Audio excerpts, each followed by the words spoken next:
Hola a todos, bienvenidos a esta cuarta entrega de lo que es el estudio sobre el concepto de naturaleza. En esta sesión lo que veremos es la etapa 3 del transformismo. Hemos visto previamente cómo el concepto de naturaleza ha pasado de ser un concepto fijo en su primera instancia, basado en estos conceptos de esencias que tenían las teorías metafísicas de los griegos, específicamente Aristóteles. Luego en nuestra segunda etapa hemos visto que la naturaleza se convierte en un ente sujeto al cambio, aunque no quiere decir que se salga a cualquier tipo de manifestación. Es un cambio que está regulado sobre lo que es una creación. Y surgen las primeras hipótesis sobre los componentes biológicos. Lo que hoy vamos a ver es una etapa muy corta en un periodo muy prolífico y es una crisis en realidad de la biología. Tanto empiezan a surgir nuevos fenómenos de la macrobiología como el hallazgo de los fósiles.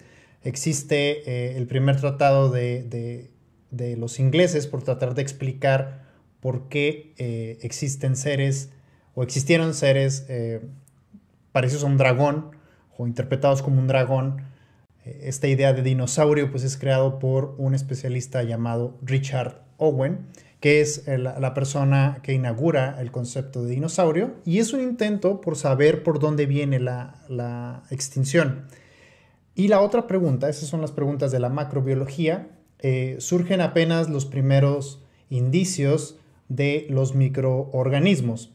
Estas ideas que Pasteur y compañía, desde la invención del microscopio con Leeuwenhoek, empiezan a generar nuevas hipótesis sobre la vida a lo grande, la macrobiología y los organismos pequeños. La pregunta que tiene la biología y la crisis que presenta en este siglo es que no hay algo que explique la unión de estos dos entidades. Tanto los seres que ya están extintos, estos seres petrificados, los fósiles, los dinosaurios, etcétera, o las plantas gigantes, conchas gigantes, etcétera, y los seres microscopios que acaban de ser descubiertos o empiezan a captar la atención de los científicos. Luego, la otra crisis es la que presenta las ciencias de la Tierra, la geología, la topografía, todas estas áreas intentan generar una explicación a la pregunta de su tiempo, que es ¿cuál es la edad de la Tierra? Entonces, ante estas preguntas, nosotros nos ubicamos en la tercera etapa, en una etapa que es muy corta. Yo creo que es de las palabras más largas de la línea del tiempo que hice aquí en la diapositiva, pero en realidad dura alrededor de décadas. Es la vida de dos personajes, así que la clase de hoy puede ser un poco más corta de lo que fue las anteriores. Pero es una etapa muy importante para las hipótesis nuevas que van a tratar o que van a germinar con las ideas evolucionistas de Charles Darwin y Alfred Russel Wallace. Bien, vamos a ubicarnos en este contexto del transformismo, donde todavía hay una visión fijista de la naturaleza, y son estas dos figuras muy importantes en el pensamiento europeo que depositan la idea de la posibilidad de que la vida cambie, de que se someta a principios propios, aunque estén ajustados a la creación. Entonces, esta es la idea del transformismo. ¿De qué trata el transformismo? Es una etapa muy corta, como les decía, y culmina o explota con esta publicación de la Philosophie zoologique de Lamarck, que vamos a platicar más adelante. Es el texto en el que se centra toda esta etapa. Podríamos decir que el transformismo es la obra de Lamarck.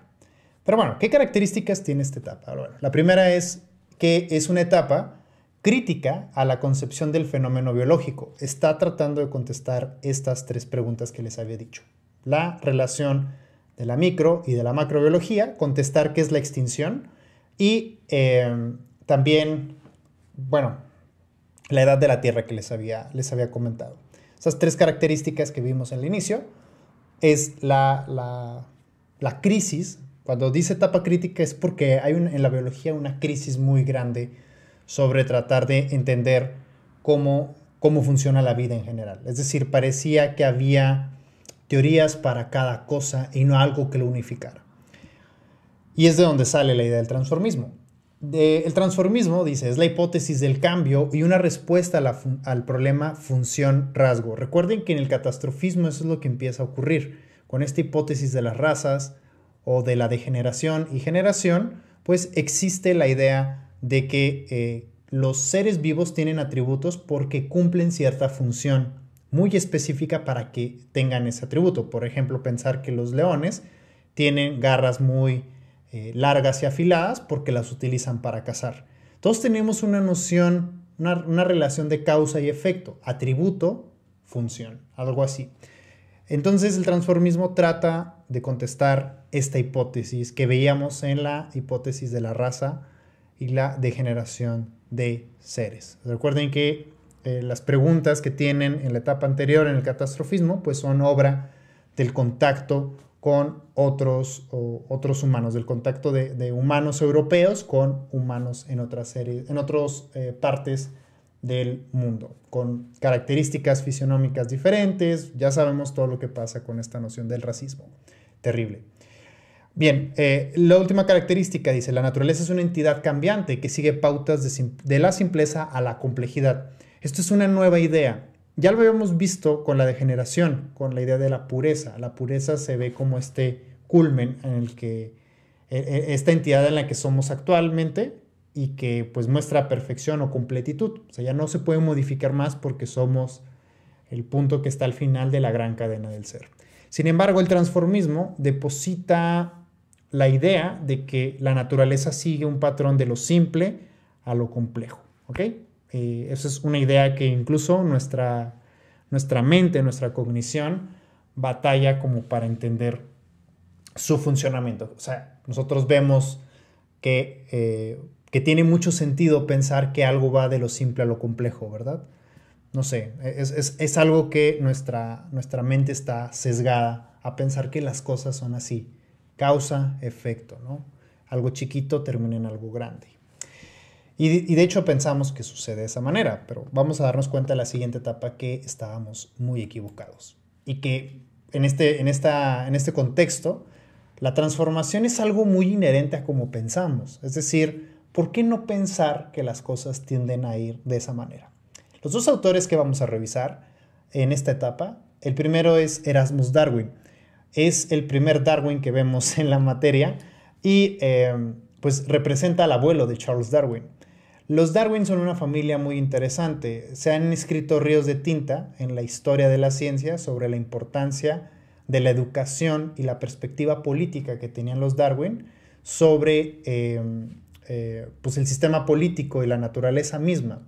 Los Darwin son una familia de médicos de tradición médica, donde Erasmus, y bueno, bastante brillantes, Erasmus es la figura más importante con un gran renombre. El abuelo de Darwin, el padre de Darwin también fue médico, el abuelo de Darwin es una figura muy importante para la idea de la transformación. La transformación, pues como lo veíamos en la diapositiva anterior, representa esta cualidad de cambio, ¿sale? Pero no es lo mismo el cambio del transformismo al cambio del evolucionismo que vamos a ver la siguiente sesión, la siguiente semana. Ok, el transformismo, ¿de qué va? ¿O cómo funciona? Ok, las hipótesis que tienen estos dos autores consisten en observaciones directas de la naturaleza. Eso también es algo bien interesante de esta época. Los estudios surgen no solamente del registro, sino poco a poco empiezan a compararse las ideas de ciertos organismos, las observaciones de ciertos organismos y sus manifestaciones. Erasmus Darwin, en ese tiempo, un científico pues tenía aparatos, libros, etcétera, que podían que les daban la oportunidad de no solamente dedicarse a un área de la ciencia, sino a lo mejor abordar más. Este médico pues se mete al tema de la biología, no solamente en el término de salud y enfermedad, como lo haría un médico, sino a hipotetizar cuál es el origen de la vida, o si la vida tiene un origen común.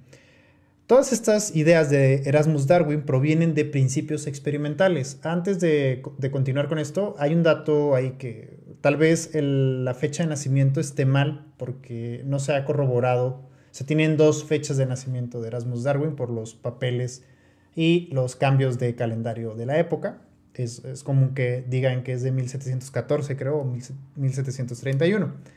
Los Darwin son una familia, les digo, fascinante con la perspectiva que tienen sobre la sociedad y la naturaleza. Y estos principios experimentales de Erasmus Darwin tenían en él una idea sobre preguntarse de qué está hecha la vida. Para Darwin, Erasmus Darwin, la vida no es algo que proviene como ya determinado, ya que lo decía el mismo Aristóteles, o la visión que tenía Aristóteles, sino en aquel tiempo se tenía una hipótesis de que la vida provenía de la nada. Es decir, si yo dejaba a lo mejor un frasco abierto con agua, a las semanas iba a encontrar seres, moscas o gusanos o lo que sea, ¿no? Yo dejo un recipiente ahí y pues va a generarse vida. Entonces había esta hipótesis del origen espontáneo de la vida, y Erasmus Darwin es el primero en hipotetizar en que la vida pudo haber provenido de ciertas reacciones de lo inorgánico, que se dan en lo inorgánico para formar o seres más complejos, seres orgánicos.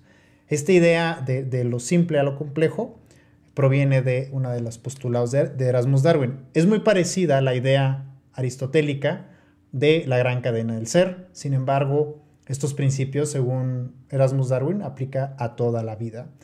Y aquí tenemos una noción de naturaleza un poco diferente, a considerar que la vida pudo haber surgido sin una dirección establecida o sin la cuarta causa de Aristóteles, sin un para qué, como lo habíamos revisado en la primera etapa y en la segunda.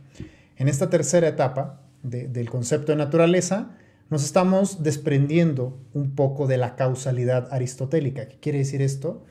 Pues pensar que la vida y la naturaleza en sí tiene una pauta dirigida, tiene una meta por conseguir.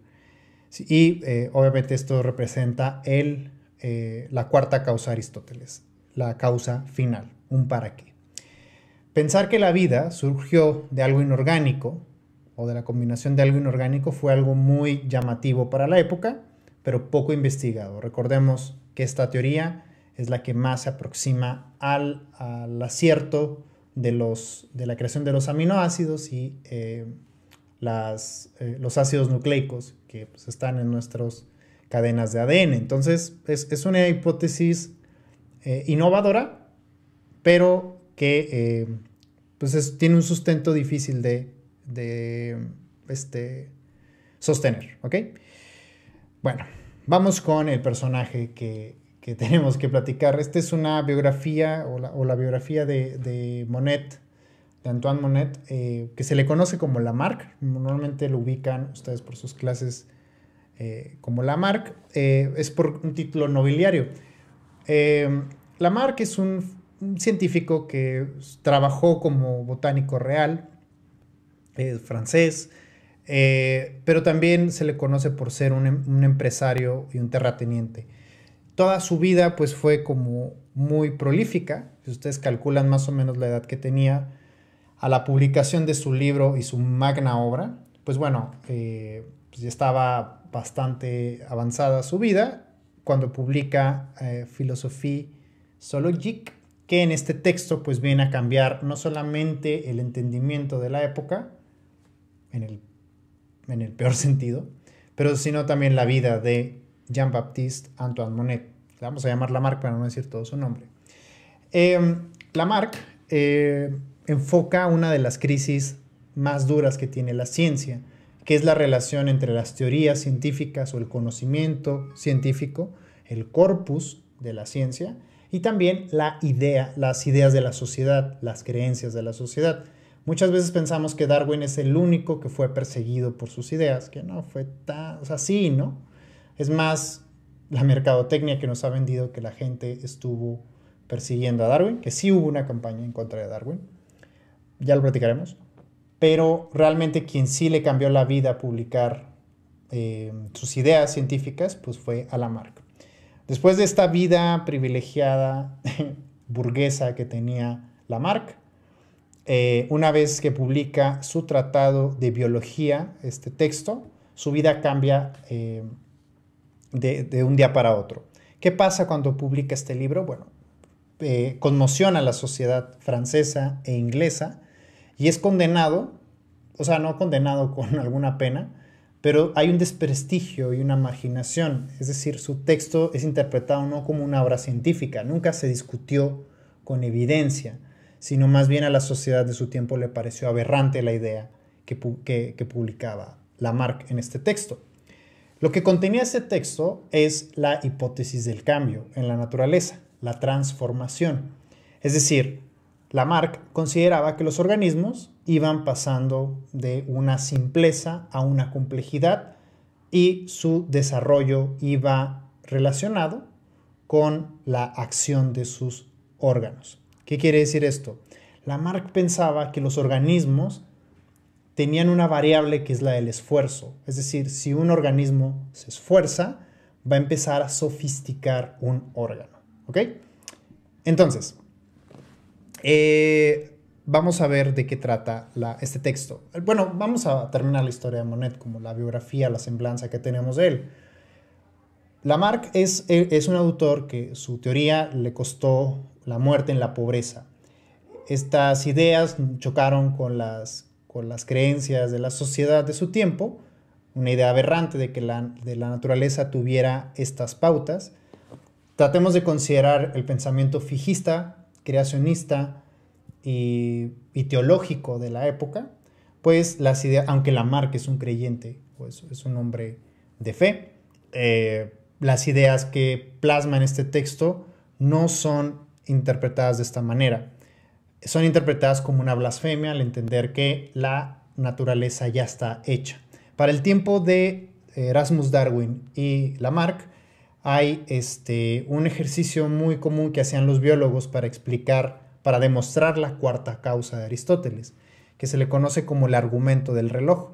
Esto lo hizo un pastor inglés debatiendo sobre todo con los evolucionistas posteriores a estos dos autores que estamos viendo. El argumento del reloj consiste en pensar, el argumento consiste en ubicarnos en un bosque y si yo les preguntara por cualquier cualquier organismo que vive ahí, en el bosque, ustedes pensarían pues que, no sé, un pino, o el pasto, o los animales, los zorros que están ahí, etc. Bueno, si yo les dijera el zorro llegó ahí de la nada, pues sería complicado, ¿no? O sea, tendríamos que pensar en que algo tuvo que pasar para que existiera el zorro. Pero el argumento del reloj dice que ¿qué pasaría si yo me encuentro un reloj en el bosque? Pues yo agarraría el reloj y el reloj, yo sabría que hay un creador de ese reloj. ¿Y por qué no pensamos en la naturaleza con los mismos criterios? En que al ver la naturaleza, como es una maquinaria igual de compleja que el reloj, entonces, por lo tanto, tiene un creador. Y si tiene un creador, tiene una causa final, como lo decía Aristóteles. Este argumento es como uno de los argumentos más difíciles con los que ciencia y religión friccionaban mucho con estas cosas. Digo, las personas religiosas que eran científicas, como todos los que vimos la etapa pasada del catastrofismo, pues justificaban, para ellos eran evidencias de sus creencias también. Todas las evidencias científicas eran evidencias de sus creencias. Había una fricción ahí entre ciencia y religión. Lo platicaremos más con el evolucionismo. Para Lamarck, interpretar que la naturaleza presenta cambios o pueden los organismos modificarse de su aspecto original, como si un arquitecto los hubiera hecho, les parecía aberrante para la época. Bien, ¿cuáles son estos principios? El primer principio es un principio del uso y del desuso. Estos dos son muy iguales, pero casi siempre, creo que aquí omití uno de ellos, que es el del origen del órgano. Ese decía, la necesidad hace al órgano. Déjenme aquí a completarlo para que esté listo la diapositiva. Se me recorrieron aquí los puntos. Este es el primero, este es el segundo y este es el tercero. Estos son iguales, significan lo mismo. Ok, el primer principio dice, la necesidad hace al órgano. Lo que piensa Lamarck es que que todos los organismos empezaron como seres simples y que lo que pasó fue que se fueron sofisticando sus características para pues, irse haciendo más complejas. Ahora, la necesidad hacia el órgano quiere decir que los organismos se esfuerzan para que surjan esos órganos y para que surjan esas funciones y pueda el organismo sobrevivir. Tal vez ustedes recuerden el ejemplo de las jirafas. Esto que están viendo aquí no es evolución, es transformismo. El ejemplo de las jirafas comete un error grave, lo voy a discutir al final de la clase, que es, pensamos que la jirafa, generación tras generación, fue estirando su cuello, ¿sí? Hasta que tengamos las jirafas contemporáneas, estas jirafas que tienen los cuellos largos. La necesidad hacia el órgano. El forraje es alto, estos no tienen el atributo, pues cada generación va a ir esforzándose para que sofistique el órgano. Si ese órgano se usa, entonces se perfecciona, se mejora, ¿ok? Esa es la idea del transformismo, ¿sí? Luego ese rasgo ya adquirido, ya transformado, se va a pasar a la siguiente generación. Y dependiendo de los dos principios anteriores del nuevo organismo, pues va a haber cambios en él. Es decir, si no es suficiente lo que subió el cuello de la primera jirafa, la primera generación, la segunda generación va a ser un poco más, y un poco más, y un poco más, hasta que tengamos una jirafa como estas de acá, ¿sí? Ahorita después vamos de lo de los errores, pero esta es la idea del lamarquismo o el transformismo. La necesidad hacia el órgano, por ejemplo, esto sería como si a lo mejor yo me meto, si de niño me meten a una tina o solamente tengo un estanque en donde vivir, entonces quiere decir que para poder, no sé, voy a batallar para respirar, ¿no? Y salir a respirar, entonces si paso mucho tiempo abajo del agua, pues van a salir órganos que me permitan respirar, ¿sale? Si yo uso esos órganos, se van a empezar a sofisticar, ¿sí? Se mejoran, se sofistican, eso quiere decir, o se hacen más complejos, pues. Ahora, ¿qué pasa con los órganos que no utilizamos? Pues se van atrofiando. Lamarck explicaría que la razón del tamaño de mis dedos, igual que los suyos obviamente, es por el uso y el desuso. Este dedo que es más pequeño y más débil es porque lo he utilizado menos. Y estos que son largos es porque los he estirado, bueno, generaciones de mis ancestros los han estirado más. Y este es más gordo porque es más fuerte. Ese es el rasgo que yo he ido sofisticando. Esa es la interpretación transformista de la mano humana. Y si nosotros comparamos las extremidades de otros seres vivos, vamos a encontrar que no tienen esta sofisticación perfecta. ¿Se fijan que tiene algo de teológico? Este texto de Lamarck está justificando la perfección de los organismos para las funciones que saben hacer. Recuerden la relación rasgo-función. Bien, ok, así funciona el transformismo lamarquiano, ¿sí? O lamarquista. Surge una necesidad, bueno, hay una necesidad, la necesidad hacia el órgano entre más se use se sofistica y si se desusa se atrofia, desaparece o se va haciendo más pequeño hasta que en algún momento desaparece. Y finalmente esas características son transmitidas a sus descendientes. ¿Qué tiene de correcto la teoría? Pues desafortunadamente para Lamarck solamente este punto, el de la transmisión de rasgos. Es lo que vamos a ver después con las leyes de la genética de Mendel, ¿vale? Pero hay un problema, hay una delicada línea entre lo que está correcto y lo que está equivocado. Lo que está mal, pues bueno, vendría siendo la dinámica de esto. El doctor José Luis Vera, uno de los antropólogos físicos más importantes del país, y fue maestro mío, en la maestría nos decía que Lamarck debería ser reevaluado por los historiadores de la ciencia como un científico pues, que perdió todo, pero por ser incomprendido para su época. No porque sus ideas estén correctas, sino más bien porque ningún científico se le debe de juzgar con las ideas de la sociedad o las ideologías de la sociedad. Estas ideas debieron de haber sido discutidas como científicos y no con los prejuicios de la época. Por lo tanto, debería haber un rescate de las ideas de Lamarck y valorarlo, lo fundamental que fue para el desarrollo de la ciencia. Eso lo vamos a platicar en la siguiente sesión. ¿Cuál fue la influencia de Lamarck sobre los demás biólogos? Pues bueno, fue bastante. Finalmente, ¿por qué está mal el ejemplo de las jirafas? ¿Por qué nos lleva a esto? Tal vez todos ustedes estén relacionando lo del cuello de las jirafas, ¿sí? Esta es la jirafa de Lamarck, con esto que se le llama la marcha del progreso. Esto que está, no hay ninguna diferencia entre las dos imágenes. Estamos viendo los mismos principios, los principios que ustedes ven en el cuello de la jirafa, los vemos aplicados a la postura, al tamaño del cerebro de cada especie de aquí. De hecho, pues aquí ven un chimpancé. Esto es un error, ¿no? Nosotros no venimos de un chimpancé. Eso lo vamos a platicar en la siguiente sesión. Pero vamos perdiendo el pelo porque se sofistica, ¿se fijan? Es más sofisticado y la postura erguida, pues, también es algo sofisticado. Esto es incorrecto. Esto no pasa en la naturaleza. Ni esto tampoco. ¿Ok? No existe que los organismos, bajo principios de esfuerzo, puedan encontrar la sofisticación de atributos.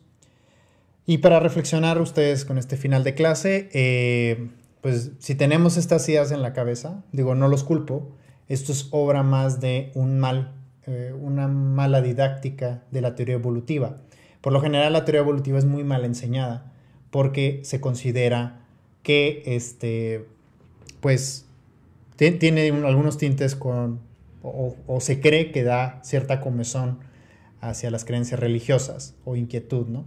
Sin embargo, también eso es un error. La teoría evolutiva pues no está peleada con las cuestiones religiosas. Ya lo platicaremos en el siguiente tema, pero estas visiones que tenemos sobre la naturaleza son incorrectas. Los organismos no se van sofisticando. Esto implica una dirección, una mejora. Y vamos a ver en la naturaleza que no todo es tan bonito como creemos. No todo es tan perfecto como lo veían los humanos del siglo XVIII y principios del XIX. Perdón, XVII y XVIII. Siglo XVII y siglo XVIII. ¿Ok? La siguiente sesión vamos a empezar el evolucionismo. Así que esto fue una clase como corta, es un tema de poca teoría, pero hay que comprender que si esta es nuestra visión de la evolución, no la explicaron mal. No es su culpa.